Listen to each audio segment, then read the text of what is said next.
Olá! Hoje nós vamos falar sobre a importância do latim para o direito. Num primeiro momento vamos falar da importância do latim, depois a universidade, o latim e o direito romano, faremos reflexões sobre os dados apresentados e finalmente indicaremos referências bibliográficas para o aprofundamento do tema. A obra recente que foi lançada pelo professor Leonhard, alemão, e traduzida em inglês, encontra-se hoje na última edição de 2013. E o capítulo mais importante desta obra é o capítulo 1, em que o professor Leonhard analisa o latim no contexto da linguagem mundial, em termos históricos, em termos de volume de obras que foram feitas durante os séculos e influenciaram a cultura ocidental. Podemos recomendar uma aula que o professor Leonhard ministrou na Universidade de Colômbia em 2015. Esta aula está disponível no YouTube e aqueles que quiserem acessar esta aula e ouvi-la, será um prazer no sentido de resumir a obra que foi escrita pelo professor Leonhard. Eu recomendo que assistam a aula e depois vão à obra e aprofundem os conhecimentos. Na aula que o professor Leonhard deu na Universidade de Colômbia, ele analisa o crescimento do latim historicamente e o porquê que a língua inglesa conseguiu preencher o espaço da língua latina. Várias razões decorreram disso, de ordem política, de ordem social e fundamentalmente de ordem econômica. Num resumo muito sucinto disto tudo, o latim teve vários filhos, teve grandes filhos, como por exemplo as línguas francesa, inglesa, alemã, italiana, portuguesa e muitas outras.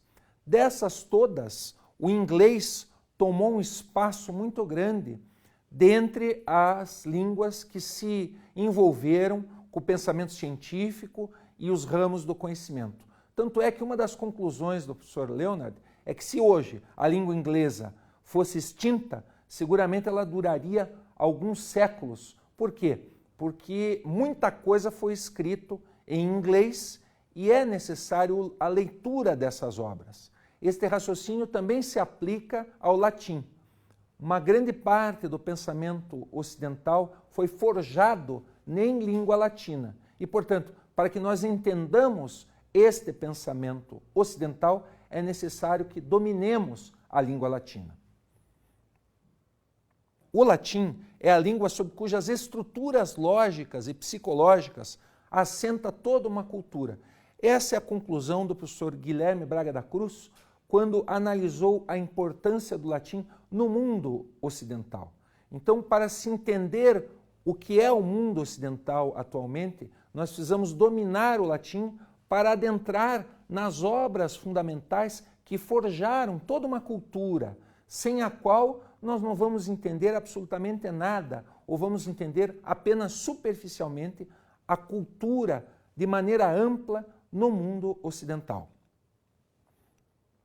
Também o professor Napoleão Mendes de Almeida aponta que ser culto não é conhecer diversos idiomas, como, por exemplo, ele fala aqui de pessoas que conhecem vários idiomas, alemão, italiano, francês, português, russo e por aí vai, só que eles não dominam a língua que foi a língua mãe, a língua máter de todas essas outras que justamente floresceram no mundo ocidental. Então, sem o conhecimento de como a língua se estrutura, você não vai ter domínio dos outros idiomas. Então, saber várias línguas não significa conhecer profundamente uma cultura. Para se conhecer uma cultura, nós temos que sim enfrentarmos o latim.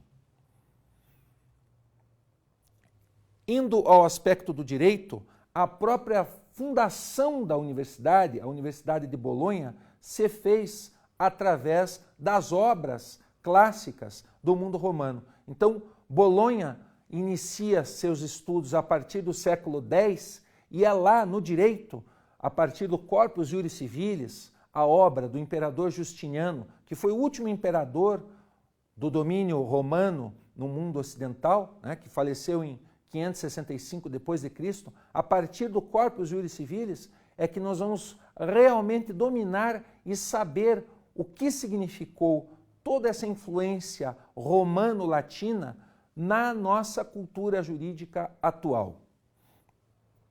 Num resumo muito sucinto, a partir do século X, cria-se a Universidade de Bolonha, se redescobrem as obras latinas, forjadas lá no direito romano, e essa redescoberta vai fazer com que vários juristas medievais se debrucem nessas obras e façam com que todo o desenvolvimento do pensamento jurídico ocidental se forge, se faça a partir dessas obras que foram redescobertas no mundo romano e que foram base para o que se denominou depois movimento codificador moderno, que foi originar os grandes códigos de direito privado que nós temos hoje no mundo ocidental. No século XIII nós temos Accurso, que era um jurista muito conhecido na Universidade de Bolonha, que escreveu a Magna Glossa. Depois, no século XIV, nós temos um fortalecimento do poder real, né? e se tem toda uma aproximação daquelas monarquias medievais com a universidade. Posteriormente, no século XVI, com a Reforma Protestante, há uma perda da liberdade docente nas universidades, mas com a Revolução Francesa, nos séculos XVII e XVIII, que o iluminismo e tudo isso, volta a carga a ideia de laicização do direito, volta a carga a ideia de um direito laico, de um direito que não se mistura com a religião e, portanto, a partir desse pensamento cientificista, a universidade dá uma outra guinada nos seus estudos.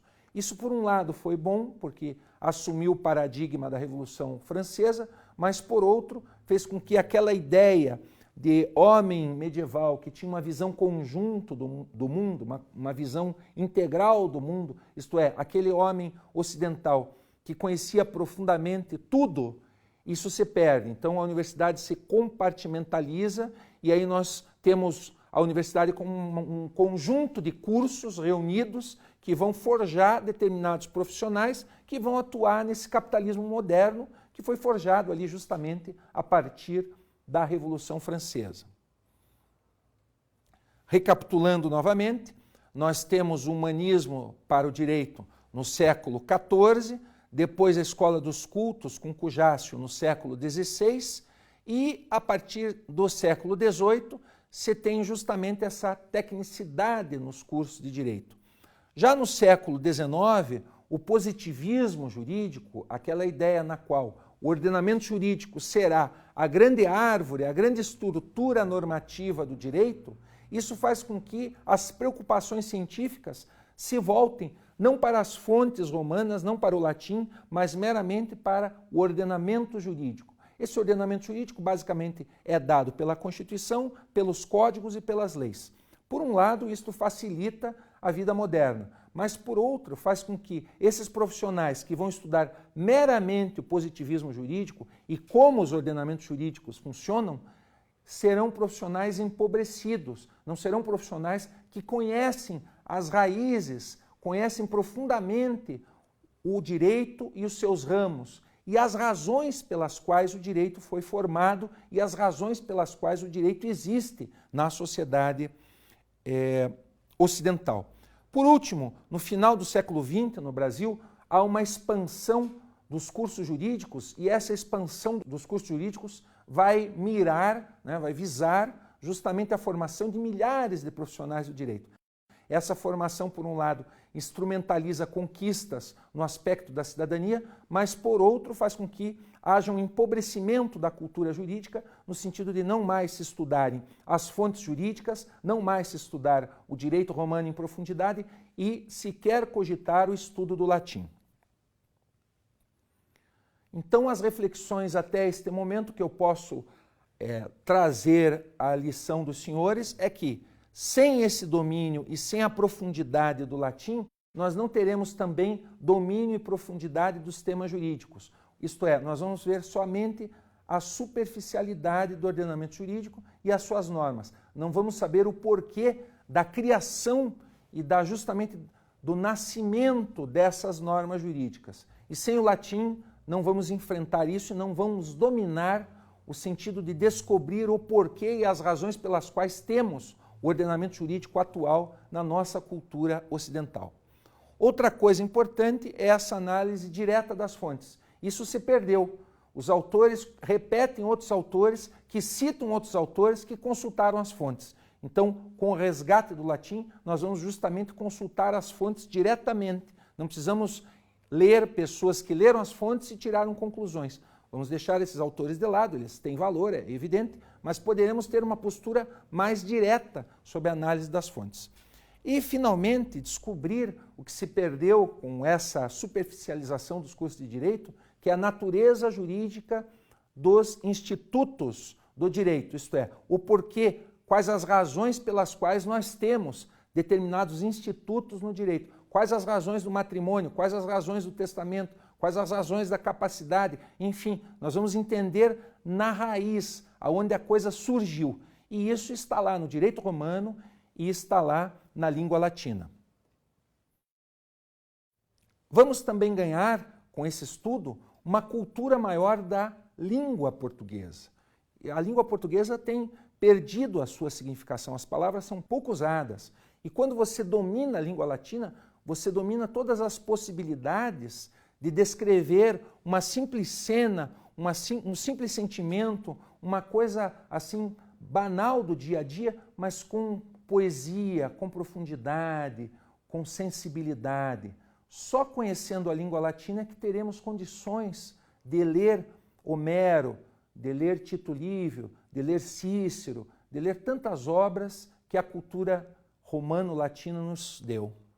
Escravidão adogmática. Isso também decorre de um estudo superficial das normas jurídicas. Então, na medida em que nós não dominamos o que está por trás da norma jurídica, nós vamos nos escravizar nesse positivismo jurídico que encara as regras, que encara as normas, que encara a Constituição como um mero escrito, como meros vetores de comandos de ações e omissões na sociedade.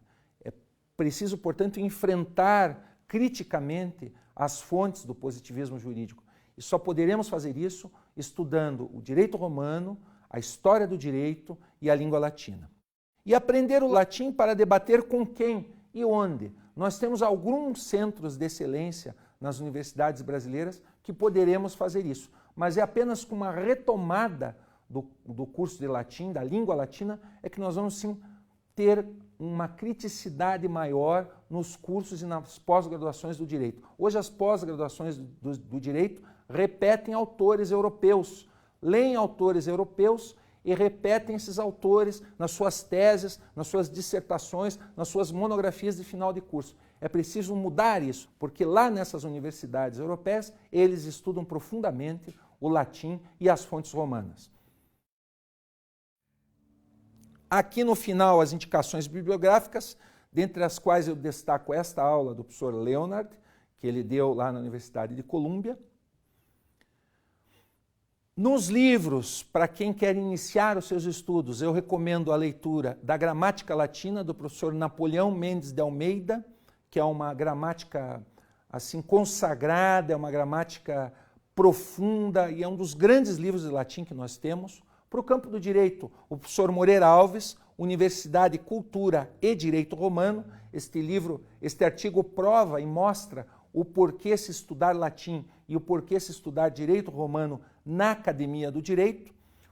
O professor Francesco Calasso, Medioevo del Diritto, que é um livro italiano, mas que mostra justamente essa imbricação das fontes romanas, e Kochaker, Europa e Direito Romano, que justamente é um livro alemão traduzido em espanhol, mas que demonstra o porquê que toda aquela solidez do ordenamento jurídico europeu se formou com bases no direito romano. Para aprender latim e se familiarizar com os temas jurídico-latinos, o professor Elcio Madeira e o professor Dálcio Rodrigues, Introdução ao Latim Jurídico, E esse dicionário fundamental, que é o dicionário latino-português do professor Santos Saraiva. Resumindo tudo isso que eu disse hoje, você vai aprender a dogmática jurídica e vai olhar para uma folha, ali terá uma norma jurídica. Um pouco mais à frente você vai, além da norma, estudar a lei, e a lei vai te dar o sentido daquela norma. Um pouco mais à frente você vai estudar o eixo central desse ordenamento jurídico. Você vai estudar a Constituição, o Código de Direito Civil, o Código de Direito Penal, o Código de Processo Civil. E aí você vai achar que conhece o seu ordenamento jurídico, porque conhece a maioria das normas, porque conhece a Constituição e conhece os códigos. Contudo, você só vai ter conhecimento pleno quando você tiver acesso às raízes de tudo isso que gerou os códigos. E as raízes de tudo isso estão lá no direito romano, estão lá no domínio dos clássicos e no domínio da língua latina. Muito obrigado.